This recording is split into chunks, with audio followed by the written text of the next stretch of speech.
Okay, now we can see some of the terms which are associated with titration. So one is direct titration.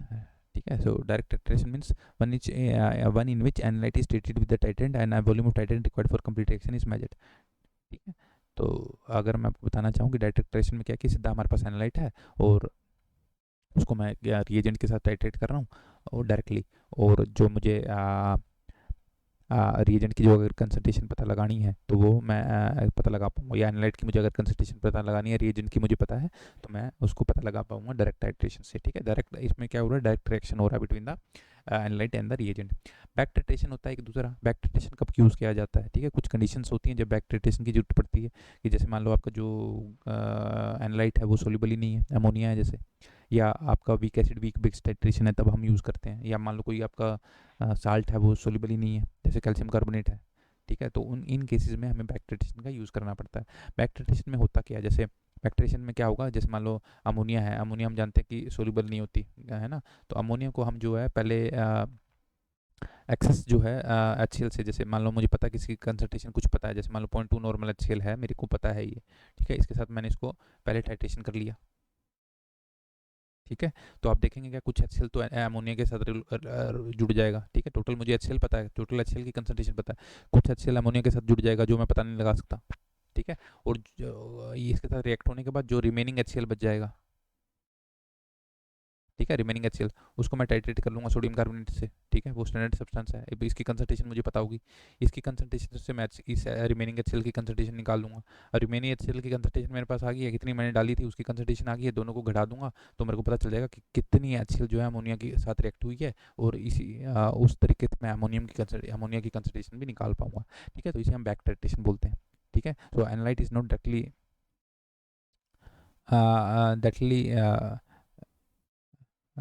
And completely reacting with the reagent. ठीक है, सो अगर आपको analyte की concentration निकालनी है back titration से, back titration हम इस तरह से कर सकते हैं। ठीक है, आपको कुछ excess of H C L आपने डाला, अमोनिया के साथ कुछ रिएक्ट हुआ, रिमेनिंग एच सी एल बच गया, रिमेनिंग एच सी एल को आपने सोडियम कार्बोनेट के साथ टाइट्रेट किया, उससे आपके रिमेनिंग एच सी एल की कंसंट्रेशन आ गई, total minus remaining that will give you the H C L that has been reacted with ammonia, and then we can calculate the concentration of ammonia.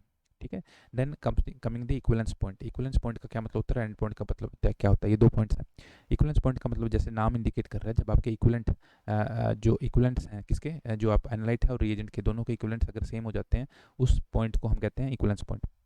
ठीक है, तो जैसे मान लो आपके पास अगर आप एच सी एल और एन ओ एच को अगर आप टाइट्रेशन कर रहे हैं, या है ना, आपको स्ट्रॉन्ग एसिड है स्ट्रॉन्ग बेस है, तो अगर आप उनको टाइट्रेट कर रहे हैं तो आप देखेंगे क्या कि 7 pH पे क्या होगा कि इक्विवेलेंट जो है एच एन ओ एच के और एच सी एल के दोनों इक्वल हो जाएंगे, तो उस पॉइंट को हम कहेंगे इक्विवेलेंस पॉइंट। ठीक है, और एक दूसरा होता है एंड पॉइंट। एंड पॉइंट का क्या मतलब होता है कि जनरली जो हम 7 का जो ये इक्विवेलेंस पॉइंट है, इसको हम जो इंडिकेटर जो है जनरली जो है इस पॉइंट पे कलर चेंज नहीं करते। ठीक है, जैसे आपका फिनोप्थिलिन है वो 8.3 पे करता है, तो हम कहेंगे फिनोप्थिलिन का एंड पॉइंट जो 8.3 है, लेकिन इक्विवेलेंस पॉइंट क्या था 7। ठीक है, एंड पॉइंट क्या है 7.3, जिस उस पॉइंट पे जिस पे हमें इंडिकेटर ये सिग्नल दे रहा है कि आपका रिएक्शन कंप्लीट हो चुका है। ठीक है, although it has already happened at 7, our purpose is to find out the 7 point equivalence point, but in order to have the signal that the reaction has been completed, we are making use of indicator, and that endpoint change by indicator, ठीक है, during a reaction, that is known as the endpoint, the pH at which this is happening. So it is a point in a titration at which the observable physical change signals the equivalence point. Observable physical change signals the equivalence point. Okay, now we will study about the concept of indicator. ठीक है, indicator के concept में पढ़ना, very very important topic. So indicators, you know what do mean by indicators? Indicators are those compound which indicate whether a solution is acidic और basic. ठीक है, वो मुझे इंडिकेट करते हैं कि कोई सॉल्यूशन एसिडिक है कि बेसिक है, that is mean by indicator. Indicator are those compound which indicate whether a solution is acidic और basic. So some of the indicator, you know, methyl orange, methyl red, bromothymol blue, litmus, phenolphthalein, their pH range is given. ठीक है, pH range means the range and in which the color change will happen uh, of a indicator from one change to another, say. So a color change here it is given, say for example methyl orange, I told you that acid is in acidic condition it is red, in basic condition it is yellow. Methyl red again, red yellow, yellow blue, red blue, colorless pink. ठीक है, so if it is phenolphthalein then it is colorless and pink. Okay, now after this we have to study about the what is the basis of selection of indicators. ठीक है, क्या basis होता है कि मुझे कौन सा इंडिकेटर किस टाइप की टाइट्रेशन के लिए यूज़ करना है, उसका क्या बेस है, वो अब हमें पढ़ना है। ठीक है, तो आप जानते हैं जब भी टाइट्रेशन हो रही है तो 4 केस हो सकती हैं। या तो मैं स्ट्रॉन्ग एसिड से स्ट्रॉन्ग बेस को टाइट्रेट करूँ, स्ट्रॉन्ग बेस को मैं वीक एसिड के साथ टाइट्रेट करूँ, वीक बेस को मैं स्ट्रॉन्ग एसिड के साथ कंबाइन करूँ, या वीक बेस को मैं वीक एसिड के साथ टाइट्रेट करूँ। ठीक है, अगर स्ट्रॉन्ग एसिड स्ट्रॉन्ग बेस के कर रहा हूँ तो मैं कोई भी इंडिकेटर यूज़ कर सकता हूँ जिसकी पीएच जो है, जिसकी पीएच रेंज जो है 3 के 7 के बीच में लाई करती है, 3 से 11 के बीच में लाई करती है। अगर स्ट्रॉन्ग बेस और वीक बेसिड का मैं यूज़ कर रहा हूँ तो मैं कोई भी इंडिकेटर यूज़ कर सकता हूँ जो कि बेसिक रेंज में या नियरली जो 9.5 के रेंज में जो है आपका पीएच जो है चेंज होता है, इंडिकेटर चेंज करता है। अगर वीक बेस स्ट्रॉन्ग एसिड है तो 3 से 6 के बीच में जो भी इंडिकेटर कलर चेंज करेगा वो मैं यूज़ कर सकता हूँ, मिथाइल मिथाइल रेड। ठीक है, लेकिन वीक बेस और वीक एसिड के लिए कोई भी सुटेबल इंडिकेटर नहीं अवेलेबल है। ठीक है, अगर मेरे पास स्ट्रॉन्ग बेस और वीक एसिड है तो इसमें मैं इंडिकेटर वो कोई भी यूज़ कर सकता हूँ जो कि बेसिक कंडीशन में अपना कलर को चेंज करता है। ठीक है, तो अगर मैं कुछ एग्जांपल दूँ, strong acid strong base you can use methylene blue, you can use methyl red, है ना, methyl red, methyl orange. So an indicator you can use because there will be that I will tell you now. If there is strong acid and strong base and weak acid, you can use phenolphthalein because it is changing color in basic condition. Okay, you can also use methylene blue. Weak base and strong acid, if it is there, then you can use methyl orange. Weak base, weak acid, no suitable indicator is there. For that, you will have to make the use of pH meter. Okay, now we'll study about theory of indicators. ठीक है, दो very important theories are there. One is Ostwald theory, other is structural theory. ठीक है, theory of indicator, Ostwald theory. So what is Ostwald theory? That we must know. ठीक है, तो Ostwald ने 4 point दिए थे, वो 4 पॉइंट को हमें समझना है।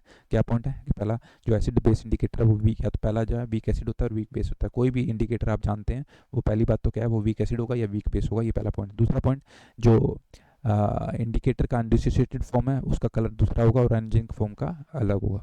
ठीक है, तो मॉलिक्यूल जैसे आपका ये HPH एक मॉलिक्यूल है और इसका आयन क्या है, पीएच माइनस है, तो इन दोनों का जो कलर है वो दोनों का डिफरेंट होगा। यहाँ पे देखिए ये मिथाइल ऑरेंज है, यहाँ पे आपका उसका आयन है, इन दोनों का जो कलर होगा वो अलग होगा। ये दूसरा पॉइंट है ओस्टवाल थ्योरी का। पहला पॉइंट कि कोई भी जो एसिड बेस इंडिकेटर है वो वीक एसिड या वीक बेस होता है। दूसरा पॉइंट, जो डिसोसिएटेड फॉर्म है अनडिसोसिएटेड फॉर्म है उन दोनों का जो कलर होता है वो डिफरेंट होता है। तीसरा पॉइंट, अगर मान लो आपके सोल्यूशन के अंदर आयंस ज़्यादा हैं तो जो सोल्यूशन का कलर आएगा वो आयंस के कलर के बराबर होगा। अगर आपके सोल्यूशन में मॉलिक्यूल्स ज़्यादा हैं तो जो सोल्यूशन का कलर आएगा वो मॉलिक्यूल्स के आयन के इक्विवेलेंट हो जाएगा। ठीक है, तो इसको हम जानते हैं कैसे होता है, ये मैं भी बताऊंगा। इसके अलावा एक पॉइंट और होता है इसमें, common an effect. Common an effect का क्या मतलब है, जैसे मान लो आपका ये फिनोप्थिलीन इंडिकेटर है HPH, मैंने इसको HPH लिखा है और पीएच माइनस क्या है, उसका आयन है। ठीक है, तो HPH जो है कलरलेस होता है, ये पिंक होता है, ये ओस्टवाल थ्योरी का पॉइंट है। ठीक है, मान लो अब मैंने इसमें H+ ऐड किया सोल्यूशन के अंदर तो क्या होगा, बाय कॉमन इन इफेक्ट, क्योंकि H+ कॉमन है इन दोनों के बीच में, तो रिएक्शन जो है बैकवर्ड शिफ्ट हो जाएगा, तो आपको मेजोरिटी जो है वो मॉलिक्यूल्स रह जाएंगे। तो मॉलिक्यूल्स रह जाएंगे कि तो इसलिए एसिडिक कंडीशन में जो आपका फिनोप्थिलीन होता है वो कलरलेस होता है। ठीक है, अच्छा, इसके अलावा अगर मान लो इसमें OH- डालते हैं तो अगर H+ में बैकवर्ड जा रहा था तो OH- में H+ के साथ रिएक्ट होकर H कम हो जाएगा, तो जो रिएक्शन जो शिफ्ट होगी वो फॉरवर्ड हो जाएगी। तो इसका मतलब क्या है कि आपका जो फिनोप्थिलीन आयन जो है वो ज़्यादा मात्रा में हो जाएंगे, और क्योंकि ये पिंक कलर के होते हैं तो कलर जो है पिंक आ जाएगा, बहुत ही आसान है। तो ये कॉमन एन इफेक्ट है। कॉमन एन इफेक्ट को आसानी से कैसे समझ सकते हैं, मान लो आपके पास क्या है कि दो मिठाई की दुकान है। ठीक है, या पहले आप एक मिठाई की दुकान है। ठीक है, वो जो मिठाई बनाता है मिठाई वाला वो बहुत ही ख़राब बनाता है मिठाई, अच्छी नहीं है उसकी। पहले ही कस्टमर जो है, एक दो ही कस्टमर आते हैं। अब उस मिठाई की दुकान के साथ एक और अच्छी मिठाई की दुकान वाले की दुकान खुल जाती है। ठीक है, अच्छी मिठाई बनाने, बहुत अच्छी मिठाई बनाता है। अब अच्छी बनाता है, आप सोचिए कि जिसके जो पहले एक दो कस्टमर उसके पास आते थे ख़राब मिठाई, क्या आप उसके पास वो भी आएंगे? नहीं आएंगे। ठीक है, तो इसका मतलब क्या है कि अगर मान लो कोई भी स्ट्रॉन्ग एसिड कि कोई आपके पास वीक एसिड है, उसके पास कोई भी स्ट्रॉन्ग एसिड आता है और आपका कॉमन आयन बनता है, तो जो रिएक्शन शिफ्ट होता है वो बैकवर्ड हो जाता है। ठीक है, इसका मतलब आप समझे कि भाई जो आपका if a strong acid comes under the contact with the weak acid whose dissociation is already very small, then the dissociation of weak acid decreases further. Weak acid का जो डिसोसिएशन है और भी डिक्रीज हो जाता है, यानी कि जो कम खराब मिठाई बेचने वाला था उसकी मिठाई बिकना और कम हो जाती है, ये मतलब है। ठीक है, एक एग्जांपल और देते हैं। जैसे मान लो आपके पास मिथाइल ऑरेंज है, ये देखिए आप, यहाँ पे मिथाइल ऑरेंज है, इसका कलर जो येलो होता है, इसका जो आयन बना वो रेड कलर का हो गया, ठीक है, ये येलो कलर का है, इसका जो आयन बना वो रेड कलर का है। तो अब मैंने इसमें अगर H+ डाला तो जो रिएक्शन शिफ्ट होगी वो फॉरवर्ड डायरेक्शन में होगी, यानी कि जो कलर आएगा आपका रेड आएगा। अगर मान लो मैंने इसमें OH- डाला तो जो रिएक्शन शिफ्ट होगी वो बैकवर्ड होगी, तो रिएक्शन जो कलर आएगा वो येलो आएगा, ठीक है। तो इस तरह से कॉमन एंड इफेक्ट भी इसमें आप एक लाइन डाल सकते हैं कि ओस्टवाल्ड थ्योरी में आपको 4 पॉइंट लिखने हैं। क्या? पहला point that indicator either weak acid और weak base. Second point that the colour of the ions and the molecule is different, ठीक है। And third point, the solution contain more ions then the solution will have the colour of the ions, if the solution will have more molecules then the solution will have the color of the molecules. And then one more point you can write about the common end effect that I've told you. So this is the Ostwald theory. Then second theory is Kuhn-Nord theory or structural theory. Now as per this theory, in acidic condition and basic condition, indicator changes its structure, because of that color changes, ठीक है। So ions and molecules are having different structure in acidic and basic condition, and that is why the color changes. This is as per the Kuhn-Nord theory and structural theory. So why it is called Kuhn-Nord theory? If you see, it is called as Kuhn-Nord theory because say this is an example of methyl orange. You say this is a benzene ring and this is a Kuhn-Nord ring. So since the benzene ring has been converted to Kuhn-Nord ring, and there has been change in structure, that is why it is known as Kuhn-Nord theory. So here also you can see this is a benzene ring. You see here this is a benzene ring, and then here after resonance, ठीक है, this by resonance this structure has been built or its ionic state. So this you see this is a Kuhn-Nord structure. This is a Kuhn-Nord structure. So what is a Kuhn-Nord? If I want to draw here, you see here.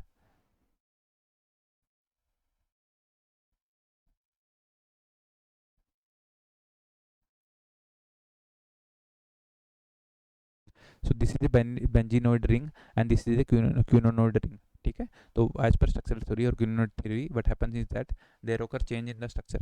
The quinonoid form, that benzenoid form get converted to quinonoid form, ठीक है, and vice versa. And because of this, you know, the color of the solution changes, ठीक है। This is the structural theory, ठीक है। More or less the same point as of the Ostwald theory, but here the way of speaking is different, ठीक है। So we can see the points here. The color change in phenolphthalein is due to the change in the structure of the molecule. That is why it is called structural theory or Kuhn-Nord theory. In acid, you can see the molecule is in a HLN form and the structure can be 5 central member ring, which is somewhat stained, ठीक है। So you can say the center contain 5 member ring. So this is 5 member ring, okay. In the base, Ln minus opens up the structure opens and becomes flatter. The structure has been opened and become flatter. This allows the electron more freedom and the molecule of the absorption spectrum now transmit red light, ठीक है। So because of the freedom of the electrons, the molecules absorption spectrum will now start transmitting the red light. That is the meaning that because of the change in structure, because of the conversion of benzenoid to quinonoid form, we will have the difference in color under acidic and basic condition. That is the Kuhn-Nord or structural theory.